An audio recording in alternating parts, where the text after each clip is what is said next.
Proceedings at the Australian Racewalking Championships got underway with the men's open 20 km and the under 18 and under 20 10 km events. Olympian Chris Erickson and recent Australian representatives Ian Racing, Dane Bird-Smith, Sean Fitzsimons and Rydian Cowley all taken to the start line. Erickson, Bird-Smith and Fitzsimons were joined in the early lead pack by Brendan Reading and Brad Ayton. 3:57 now, so they're going to be just over 4-minute K pace, fairly solid. Next to start were the women's open 20 km and under 20 10 km events. Olympian Claire Tallent was joined on the start line by up-and-coming Czech walker Zuzana Schindlerova, who was set to test herself across 20 kilometres.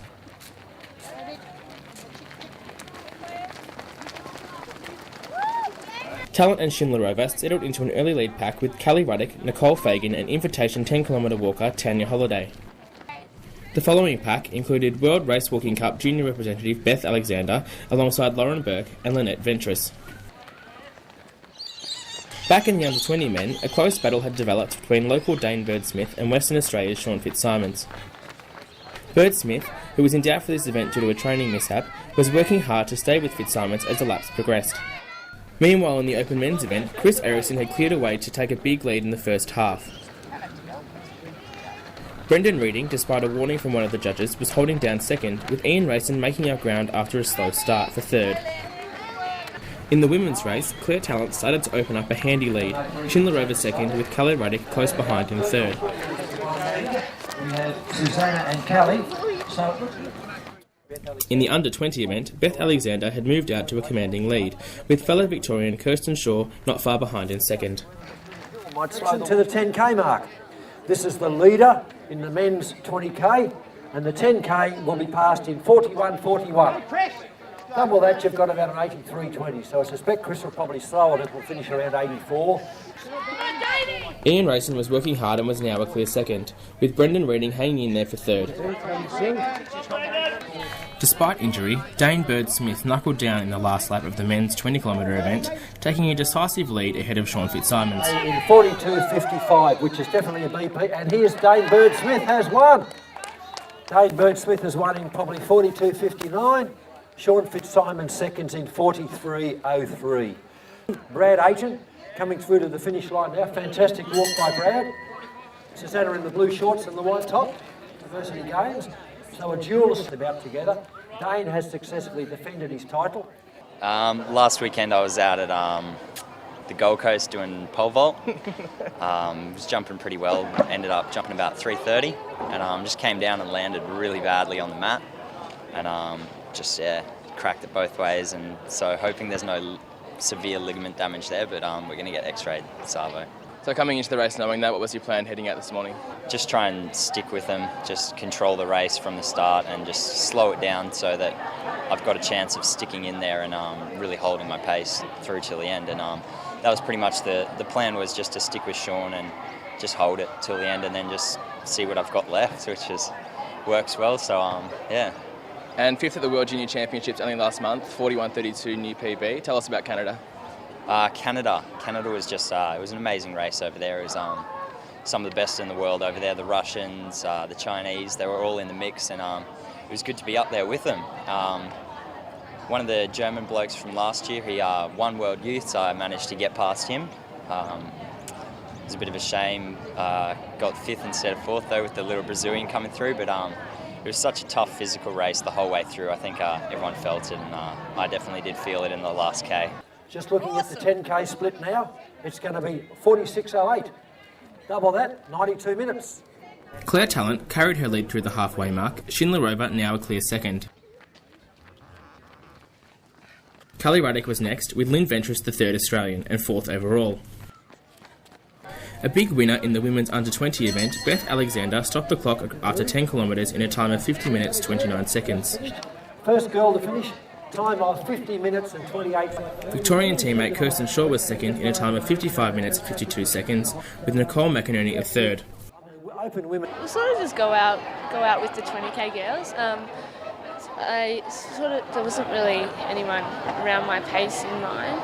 Unfortunately, Paige and Regan couldn't race today, so Yeah, so go out with Nicole Fagan, which I did. So we had a bit of a tussle during the race, but yeah, managed to come through with a good result, I think. And what about your time? Happy with the time you're finishing today? Yeah, it was a bit off my best, but I guess, with a bit of a cold and schoolwork and everything like accumulating, so yeah, it was not too bad.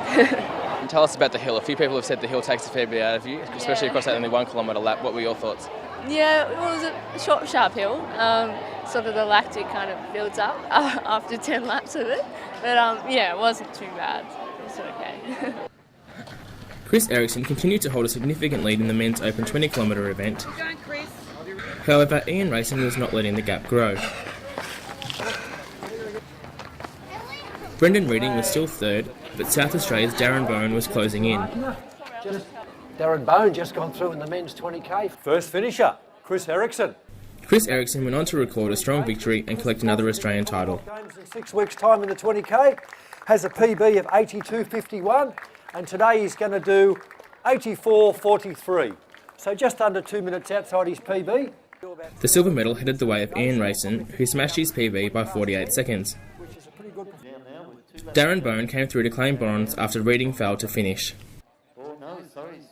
Yeah, obviously looking for actually trying to chase a PB over the 20k distance today. So PB's 122.53. So I was hoping to sort of get under that, get down towards the IAAFA qualifier of 82.5. But yeah, it didn't quite come off today. I was 124.44 or so there. So I headed out sort of in the right pace that I wanted. But yeah, just after probably about 7 or 8k, I found it's getting a bit tough having to go up the hill on the course every lap. I think the last couple of laps it sort of felt like the Col de Tourmalet or something we were climbing, so it got pretty brutal towards the end of it. So yeah, I think we probably had more of a hill in the walks today than the cross country guys did yesterday. So I'm not too sure how that works, but yeah, so I still held on for a reasonably good time. So and a win's a win, so I'll take a national title whenever you can. You mentioned the hill. It's obviously a fairly long incline across the 1 kilometre course. How much did that take out to you across the 20k's? Yeah, I think it's probably worth, a good 5 to 6 seconds probably a lap. So, you multiply that out to 90 seconds to 2 minutes, probably sort of over a 20k. So particularly in the 20k where you've got to do it, we had to do it 20 times. So, so it made it quite difficult. So, but at the end of the day, you've got to be in shape for whatever course they put on. So, yeah, so it's a bit disappointing to get a course like that, but nevertheless, we soldier on and do what we've got to do. And Delhi, it's fair to say Australia is probably one of the strongest countries heading into the walks in Delhi. What are your aspirations across 20k's? Absolutely. Look, I'm definitely going there to win a medal. Nothing short of a medal would be anything short of a medal would be disappointing. So, with a bit of luck, I'll be able to push both Jared and Luke. And it was a bronze medal last time around in 50k, so this time's 20k. So with a bit of luck, I might be able to improve on a bronze. So, yeah, definitely a medal. And obviously, with a bit of luck, maybe all 6 walkers can come away with a medal because we are quite strong. In the latter stages of the women's Open 20 kilometre event, Claire Tallent continued to build her lead and went on to take home the national title. Claire Tallent coming through. Claire finishes in a 1:33.33. 3 laps. So then it comes down for time. 1:39.28.29. She's going to be right on 1:29. Schindlerova crossed the line second with Kelly Ruddock third. Kelly Ruddock heading to the finish line now. The 20k in the women's Open in a 1:42.32. Lynn Ventrance from WA took home the bronze medal in the Australian Championship, crossing the line as the third Australian. Over 54 years of age, it's not bad. Today I wanted to have a really good hit out. I felt that I was in pretty good shape, so you just wanted to sort of test myself before going on to the World Walking Challenge in China in September and then on to New Delhi for the Commonwealth Games. So yeah, just have a real hit out and see exactly where I was with my preparation. So you stopped the clock at 1:33.30. Are you happy with the time or? Oh, 1:33.30, that's actually a relief. 1:33.30 is actually another A qualifier, so I can add that one to the list, my growing list at the moment for World Championships next year. So yeah, it's great to hear that. So you mentioned China leading into Delhi. What is the plan between now and October? Actually, we fly back to Canberra tonight, go back to the Australian Institute of Sport where we'll go into the altitude house there. We'll spend 3 weeks in there and then we'll head over to China and compete in the World Walking Challenge in Beijing. And then Jared and myself will go back to Canberra. Some of the other guys will go on to Cairns and do some hot weather stuff. We'll go back to Canberra, go back into the altitude house and then head over to New Delhi with the rest of the team. The balmy weather of Canberra. Yeah, the balmy weather, but we're accommodating that by heading into the heat chamber. We're in there actually the other day with Marty Dent, who won the cross country yesterday, and sweating up a feast, I might say. Guys, this is going to be a speed fest. We've got Nathan Brill out in front with Jess Osborne behind. In the boys under 16 5 kilometres, exciting prospect Nathan Brill set an early fast pace with Jesse Osborne and Ben Tesh working hard to stay in touch. Under 18 minutes at this pace, so At the bell, Brill had cleared away from his chasers for a big lead. which for a young kid of 14 is not bad at all. His time is going to be pretty special at the end of this. Our lead comes through just on 18:33. Nathan Brill coming down to the finish line now. His time, ladies and gentlemen, 22:40 on at the moment. 22:55, sorry. Really fast time on this course. He finishes the time 22:59, fraction under 23. Elliot Hodgson comes round the bend, wasn't far behind him.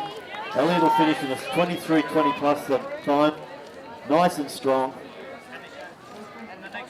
Elliot finishes in a 23, right on 23:20, ladies and gentlemen. Really good time. Ben Tesh, our cross-country runner, comes close behind him, backing up the Queensland third place in a 23:32. In the girls' 5 kilometres, Jamara Hockley-Salmon took the early lead ahead of Elizabeth Hosking. A lot of athletes we've got here today. Gemma Potenzi comes down the line with 2 laps to go. She's in third place for the girls. And wow, Sophie Everhart is coming from Tasmania in her first ever 5K. She's got 2 laps to go. Hockley-Salmon went on to take line honours in a time of 25 minutes 55 seconds. Jamara Hockley-Salmon, one of the athletes of the future, 25:59, great result. And there we've got Elizabeth Hosking finishing very, very closely. Elizabeth Hosking was not far behind in second. Gemma goes to the line in a nice time of 26 minutes and 37 seconds with Sophie Everhart in fourth place in 26:40. Great result for the Tasmanian. She's a younger sister of our Olympic silver medalist. The girls under 18 5 kilometre event saw Rachel Tallent head out with a pack including Amy Buren, Cassandra Rosselli and Samara Holiday. She represented Australia in the 2010 World Walking Cup under 20k. Tallent soon broke away and went on to win in a time of 25 minutes 12. She is one of the most dynamic walkers we've got in junior ranks at the moment. Finishes strongly. Rachel finishes in a time of 25:12. Hannah Watson coming up to second place in the girls. Hannah walking beautifully. Great time. Great result. Walking strongly. Her time of 25:36. Great result. And in third place, Hilary Brazzles heads towards the finish line. She'll be just on 26 minutes. And in these conditions, with these Victorians who cannot handle our lovely weather, she finishes in 25:59. Great result. The under 14 boys and girls 3 kilometres headed off together. For the boys, Kyle Swan led them home but was disqualified, leaving Tyler Jones of New South Wales to take the gold. Second was Mitchell Lees of Western Australia, with third Tom Doyle of New South Wales. In the girls' event, Zoe Balderson led start to finish, taking the under 14 national crown. Caitlin Hosking was second and Zoe Hunt third.